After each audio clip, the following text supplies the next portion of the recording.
3 மாதத்துக்கு கெட்டு போகாத மட்டன் ஊறுக்கா எப்படி ஃப்ரெஷ்ஷாக மசாலா அரைச்சி செய்யறது அப்படின்னு தான் நம்ம இன்றைக்கி பார்க்க போகிறோங்க. நம்ம கரம் மசாலா கிச்சனை இன்னும் சப்ஸ்கிரைப் பண்ணலன்னா சப்ஸ்கிரைப் பண்ணிக்கோங்க. நம்மளோட நெக்ஸ்ட் வீடியோ மட்டன் கீமா கறி எப்படி செய்யறது அப்படின்னு தான் நெக்ஸ்ட் வீடியோ வந்து அப்லோட் பண்ண போகிறோங்க. இப்போ வாங்க மட்டன் ஊறுக்கா எப்படி செய்யறதுன்னு பார்க்கலாங்க. 1 கிலோ மட்டன் வந்து நான் குக்கரில் சுத்தமாக அலசிட்டு சேர்த்துருக்கேங்க. இந்த மாதிரி குட்டி குட்டி பீஸாக வந்து நீங்கள் சேர்த்துக்கோங்க. ரொம்ப பெரிய பீஸாக வந்து சேர்த்துக்காதீங்க. அப்போ தான் நம்மளுக்கு ஊறுக்காயில் நல்லா ஊறி நம்மளுக்கு டேஸ்ட்டான ஊறுக்காய் வந்து நம்மளுக்கு கிடைக்கும் மட்டனில். இந்த மாதிரி குட்டி குட்டி பீஸாக வந்து சேர்த்துக்கோங்க. இப்போ 2 டீஸ்பூன் வந்து நம்ம இஞ்சி பூண்டு பேஸ்ட் வந்து நம்ம சேர்த்துக்கலாங்க. 1 டீஸ்பூன் வந்து கல் உப்பு, உங்ககிட்ட தூள் உப்பு இருந்தாலும் சேர்த்துக்கோங்க. இப்போ ஒரு 1/4 டம்ளர் அளவுக்கு நம்ம தண்ணி சேர்த்துக்கலாம். ஒரு 1/2 டீஸ்பூன் வந்து மஞ்சள் சேர்த்துக்கோங்க. அதிகமாக நம்ம தண்ணி வந்து சேர்க்க தேவையில்லைங்க. கறியிலேருந்து நம்மளுக்கு தண்ணி விட்டு வரும், அதனால் வந்து பார்த்து சேர்த்துக்கோங்க. மறுபடியும் நம்ம குக்கர் விசில் விட்டு எடுத்ததுக்கப்புறம் நம்ம இந்த தண்ணி ஃபுல்லாகவே நம்ம வற்றி தான் எடுத்துக்க போகிறோம். அதனால் கொஞ்சமாக தண்ணி வந்து சேர்த்துக்கோங்க. குக்கர் மூடி போட்டு நம்ம 5லேருந்து 6 விசில் விட்டு வேக வச்சு எடுத்துக்கலாங்க. நீங்கள் வாங்குகிற கறியை பொறுத்த வரைக்கும் நீங்கள் வேக வச்சு எடுத்துக்கோங்க. நான் ஒரு 6 விசில் விட்டு தாங்க நான் எடுத்திருந்தேன். இப்போ எப்படி இருக்குன்னு பார்க்கலாம். இப்போ பாருங்கள், தண்ணி நம்ம கொஞ்சமாக தான் சேர்த்துருந்தோம். அப்படி இருந்தும் நம்மளுக்கு இவ்வளோ தண்ணி விட்டு வந்திருக்குது. அதனால தான் சேர்க்கக்குள்ள நம்ம கொஞ்சமாக தண்ணி சேர்த்துக்கணும். கறி வந்து நம்மளுக்கு தண்ணி விட்டு வருங்க. இப்போ கறி வெந்துருச்சான்னு பார்க்கலாம். கறி நல்லா சாஃப்டாக நல்லா வெந்து வந்திருக்குது. இந்த மாதிரி தான் வேக வச்சு எடுத்துக்கணுங்க. எக்ஸ்ட்ரா இருக்கிற இந்த தண்ணி வந்து நல்லா சுண்ட வச்சு எடுத்துக்கோங்க. அடுப்பு நல்லா வேகமாக வச்சிங்க அப்படின்ட்டா ஒரு 5 நிமிஷமோ இல்லை 10 நிமிஷத்தில் நல்லா நம்மளுக்கு இந்த தண்ணி சுண்டி வந்துடும். இந்த தண்ணியில் தான் வந்து அந்த கறியோட டேஸ்ட் எல்லாமே இறங்கியிருக்கும். அதனால் ஃபுல்லாக வந்து நல்லா சுண்ட வச்சு எடுத்துக்கோங்க. இப்போ நல்லா நான் சுண்ட வச்சு எடுத்துக்க போகிறேங்க. இது ஒரு பக்கம் இருக்கக்குள்ளேயே நம்ம இதுக்கான மசாலா வந்து நம்ம ரெடி பண்ணிக்கலாங்க. 1 டேபிள் ஸ்பூன் வந்து முழு தனியா, 1 டேபிள் ஸ்பூன் வந்து முழு ஜீரகம், ஒரு 1/4 டீஸ்பூனோட கொஞ்சம் குறைவாகவே வெந்தயம் சேர்த்துக்கோங்க.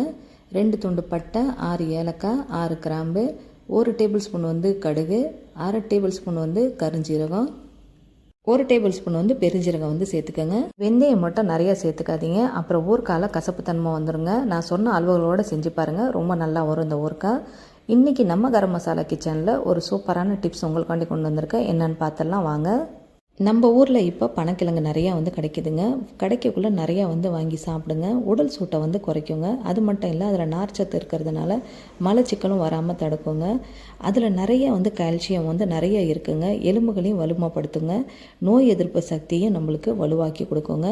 இவ்வளோ நன்மைகள் வந்து நிறைய இருக்குது. நிறைய வந்து வாங்கி பயன்படுத்துங்க கிடைக்கிற நேரத்தில். இதே மாதிரி அடுத்த வீடியோலேயும் ஒரு குட்டி டிப்ஸ் என்ன நம்ம தெரிஞ்சுக்கலாங்க. நம்ம கரம் மசாலா கிச்சனை இன்னும் சப்ஸ்கிரைப் பண்ணலன்னா சப்ஸ்கிரைப் பண்ணிக்கோங்க. நம்ம இது வறுக்கக்குள்ளே நல்ல மனம் வருங்க. அந்த டைமில் அடுப்பை ஆஃப் பண்ணிடணும். கருகிடாமல் இந்த மசாலா வந்து வறுத்து எடுத்துக்கோங்க. நல்ல சூடு வந்ததுக்கப்புறம் நம்ம அடுப்பை ஆஃப் பண்ணிவிட்டு இதை ஆற வச்சு மிக்சியில் நல்லா பவுட்ரு பண்ணி தனியாக எடுத்து வச்சுக்கலாங்க. கறி நல்லா நம்மளுக்கு தண்ணி சுண்டி வந்துருச்சுங்க. இந்த மாதிரி தான் தண்ணி நல்லா நம்ம சுண்ட வச்சு எடுத்துக்கணுங்க. இப்போ அடுப்பில் ஒரு பேன் வச்சுட்டு 2 கப் வந்து நான் கடுகு எண்ணெய் வந்து சேர்க்குறேங்க. கடுகு எண்ணெய் சேர்த்தோன்னா அடுப்பு நல்லா வேகமாக வச்சு இது நல்லா வந்து நம்ம காய்ச்சி எடுத்துக்கணும். இந்த எண்ணெயை நல்லா இப்படி புகை வரணும். இந்த அளவுக்கு புகை வந்தோன்னா நம்ம அடுப்பை வந்து ஆஃப் பண்ணிடணுங்க.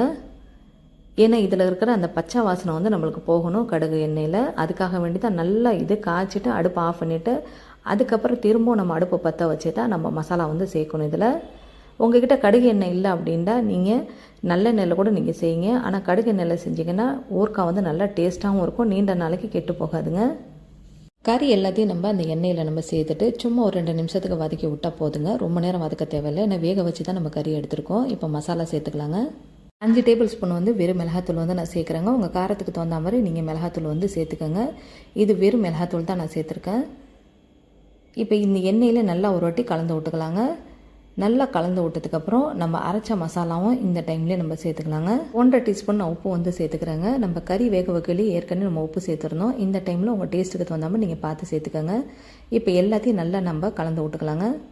எல்லாத்தையும் நல்லா கலந்து விட்டதுக்கப்புறம் இந்த மாதிரி எண்ணெயில் வந்து நுர பொங்கி இந்த மாதிரி வந்திருக்கோங்க. இந்த நுர ஃபுல்லாக நம்மளுக்கு போயிடுச்சு அப்படின்னா நம்மளுடைய ஊறுக்காய் வந்து ரெடி ஆகிடுச்சின்னு அர்த்தங்க. அப்போ தான் நம்ம ஊறுக்காய் வந்து ரெடி ஆகிடுச்சு, நம்ம அடுப்பை ஆஃப் பண்ண முடியும். அது வரைக்கும் நல்லா கலந்து விட்டுக்கோங்க. அடுப்பை சிம்லேயே வச்சு தான் நம்ம இதை வதக்கி விட்டுக்கணும். ஏன்னா இது மசாலா நிறையா நம்ம சேர்த்துருக்கிறதுனால கருகி போயிடுங்க. இடையில வந்து கலந்து விட்டுக்கோங்க. ஒரு 10 நிமிஷத்துக்கு அடுப்பு சிம்மில் வச்சு நல்லா கலந்து விட்டுக்கோங்க. 8 டேபிள் ஸ்பூன் வந்து எலுமிச்சை சாறு வந்து நான் சேர்க்குறேங்க. உங்கள்கிட்ட எலுமிச்சை சாறு இல்லை அப்படின்னா ஒன்றும் பிரச்சனை இல்லைங்க. உங்கள்கிட்ட வினிகர் இருந்தாலும் நீங்கள் ஒரு 1/2 கப்போட கொஞ்சம் கம்மியாக வந்து சேர்த்துக்கோங்க. வினிகர் சேர்த்து ஒரு 10 நிமிஷம் நல்லா கொதிக்க விட்டுக்கோங்க மறுபடியும். அப்போ தான் அந்த வினிகரில் உள்ள அந்த பச்சை வாசனை ஃபுல்லாக வந்து போகுங்க. இந்த டைமில் புளிப்பு உப்பெல்லாம் கரெக்டாக இருக்கான்னு பார்த்துக்கோங்க.